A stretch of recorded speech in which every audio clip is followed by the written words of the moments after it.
Hello बच्चों, आज मैं आप लोगों के सामने कुछ वीडियो लेके आया हूँ जो मैं एक दो दिन तक वीडियो नहीं बना पाया, मैं फुर्सत में नहीं थे। ये मोस्ट वीवीआई क्वेश्चन है।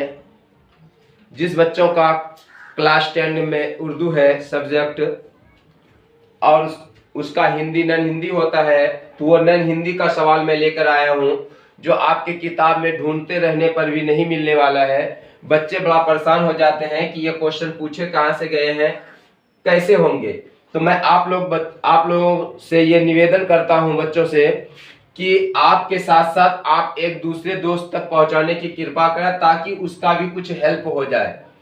और ये क्लास 8 का है और क्लास 10th में नन हिंदी जो पूछा जाता है वह क्लास 8 का पूछा जाता है।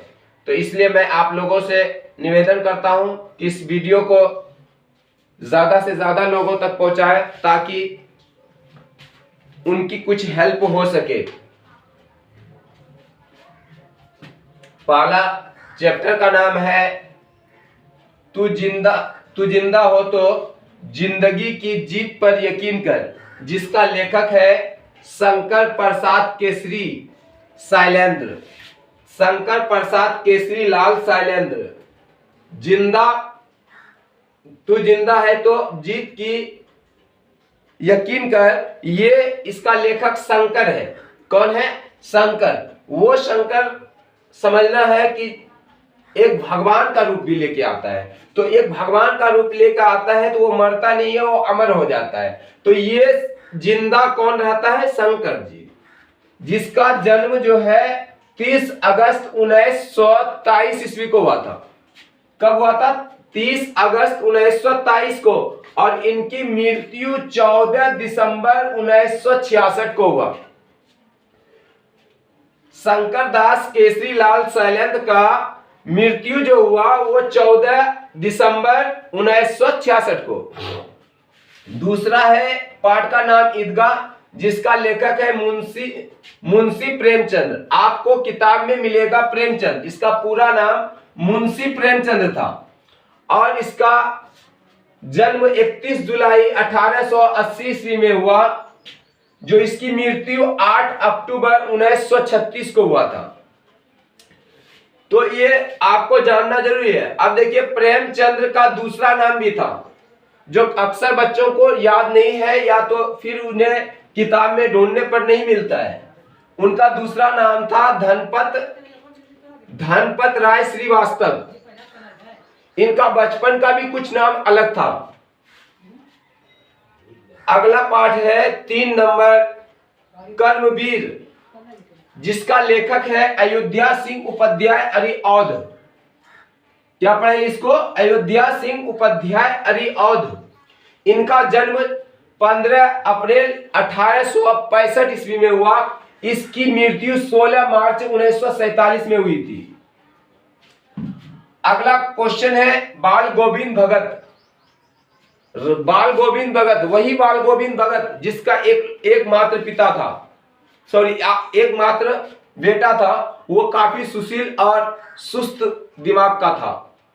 उसकी पत्नी बड़ी सुशील थी और कम ही समय में उनके बेटा की मृत्यु हो गई थी। लेकिन बाल गोविंद भगत के आंखों से एक भी आंसू नहीं गिरा। उनके बारे में बहुत सारे चर्चाएं की, नाच गान किया, उत्सव मनाया, लेकिन आंख से आंसू तक नहीं गिरा।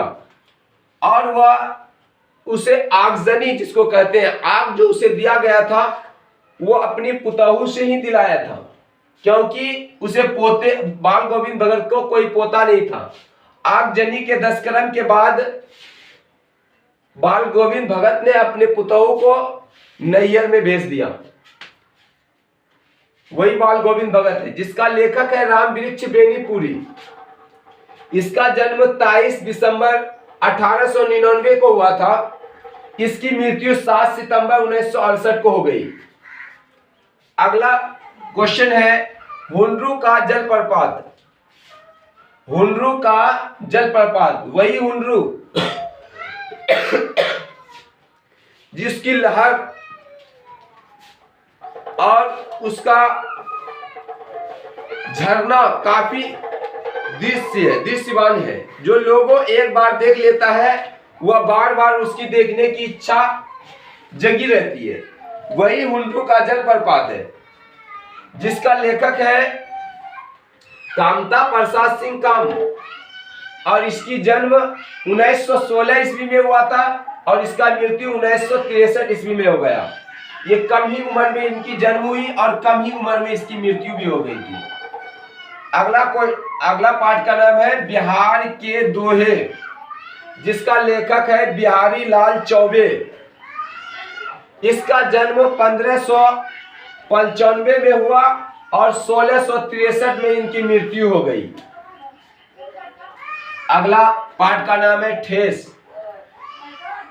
ठेस वो ठेस जो कहानी में सिरचन को काफी परेशानी हुई है, और सिरचन को काफी लोग एक समय था जो मानते थे, और जब काफी समय गुजर जाने के बाद ठेस कहानी में सिरचन को काफी परेशानी भी झेलनी पड़ी है।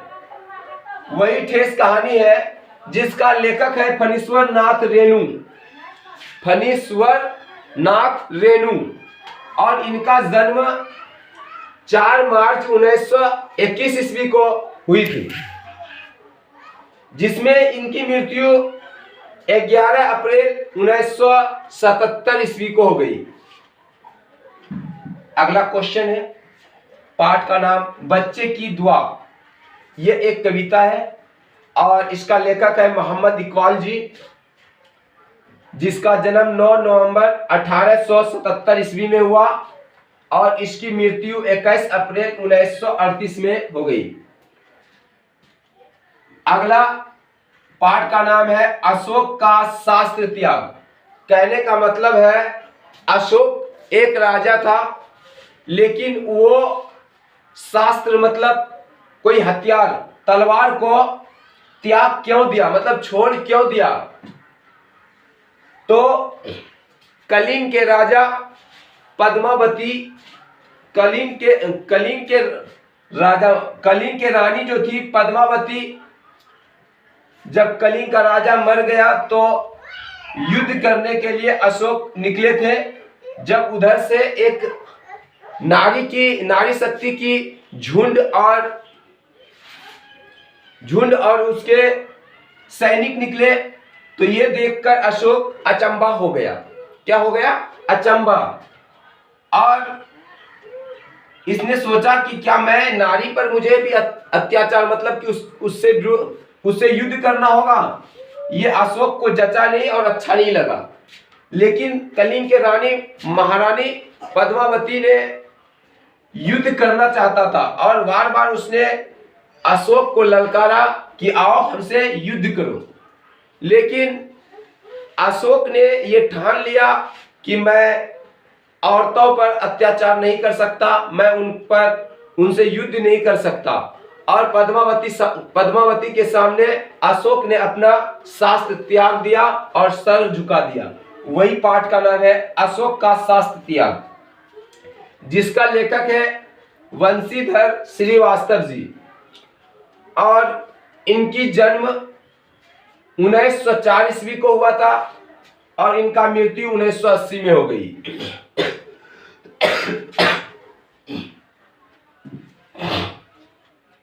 अगला है ईर्ष्या तू ना गई मेरे मन से। ईर्ष्या का अर्थ होता है दृश्य, मतलब एक गलत व्यक्ति जिनके मन में ईर्ष्या आ जाती है, वो आपको देखने में सीधा साधा और भोलापन लगता है, लेकिन वो व्यक्ति काफी एक, कहा जाए ठेठी में तो ये चुगलखोरी का कार्य करता है और एक दूसरे को देखकर जलता है।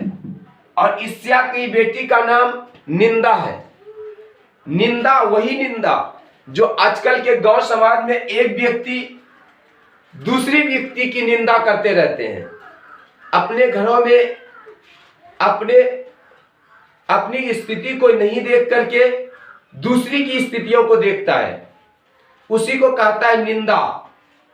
तो ये ईर्ष्या की बेटी है। इस कहानी में बताया गया है कि ईर्ष्या की बेटी निंदा है वही निंदा जो कि एक दूसरे का मतलब बुराई करते रहता है, जिसका लेखक है रामधारी सिंह दिनकर। रामधारी सिंह दिनकर, इनका जन्म 23 सितंबर 1908 ईस्वी को हुआ और इनका मृत्यु 24 अप्रैल 1974 ईस्वी को हो गई।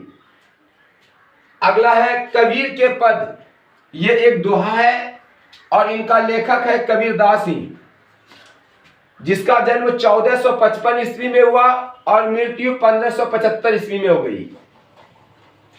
अगला है विक्रमशिला।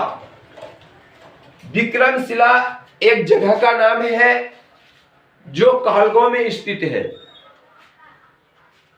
विक्रमशिला विश्वविद्यालय भी वहां है। इसका लेखक है पाठ पुस्तक विकास समिति। यह मिला जुला एक लिखने वाली कहानियां है। अगला कहानी है दीदी की डायरी। इसका लेखक है संकलित। इन सब का जन्म मृत्यु नहीं होता है। अगला है कविताएं पीपल, जिसका लेखक है गोपाल सिंह नेपाली और इनका जन्म 11 अगस्त 1911 को और मृत्यु 17 अप्रैल 1963 को हो गई। अगला कहानी का नाम है दीनबंधु निराला, जिसका लेखक है आचार्य शिवपूजन सहाय। इसका जन्म 9 अगस्त 1893 ईस्वी में हुआ। इनकी मृत्यु 21 जनवरी 1963 को हो गई।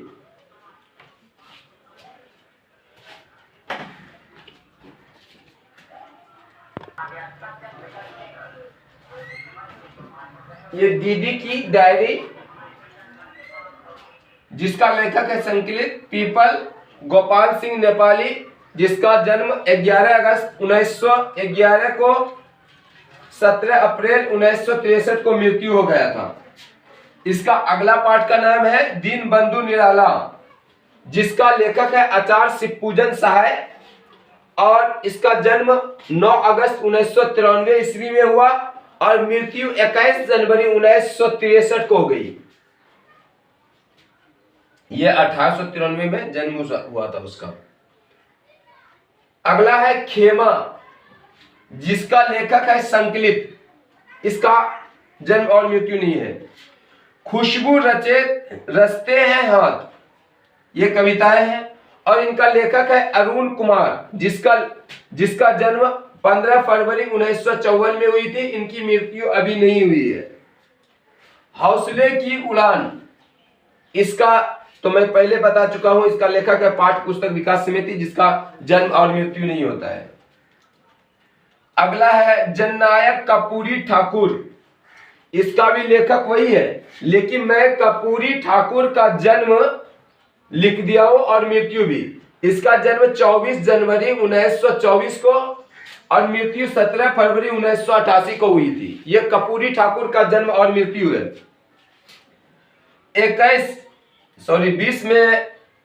20 में है झांसी की रानी। ये लिखने वाली सुभद्रा कुमारी है, सुभद्रा कुमारी चौहान पूरा नाम, और इनका जन्म 16 अगस्त 1904 को हुआ था और मृत्यु 15 फरवरी 1948 को हो गई। 21 में है चिकित्सा का चक्कर। ये लिखने वाला बेबर बनारसी था, जो एक मजाकिया टाइप का था। इसका शुद्ध नाम कभी नहीं बताया, इसलिए इनकी जन्म और मृत्यु के बारे में पता नहीं है। सुदामा चरित्र 22 पाठ का नाम है सुदामा चरित्र, जिसका लेखक है नरोत्तम दास, और इसमें भी अलग अलग नरोत्तम दास का अलग अलग जन्म और मृत्यु दिया गया है, इसलिए इसके बारे में मैं नहीं बताया हूं और लिख दिया हूं, मुझे पता होने पर बता देंगे। अगला 23 पाठ का नाम, टोटल 23 पाठ है और आखिरी पाठ का नाम है, ये आखिरी है रा भटके हिरण के बच्चे, जिसका लेखक राजेंद्र प्रसाद मिश्र जी है और इसका जन्म 6 अप्रैल 1955 में हुआ था और इनकी मृत्यु नहीं हुई है। और मैं आप लोगों बच्चों से निवेदन करूंगा कि ये 23 पाठ का लेखक जन्म और मृत्यु आप लोगों के सामने पेश किया हूं। आप लोग बच्चे याद करें, एग्जाम काफी नजदीक है, ताकि आपको एग्जाम में हेल्प मिल सके। और जल्द से जल्द इन वीडियो को एक दूसरे भाई तक पहुंचाएं, एक दूसरे बहनों तक पहुंचाएं, ताकि उनका भी कुछ भी हेल्प हो सके। धन्यवाद।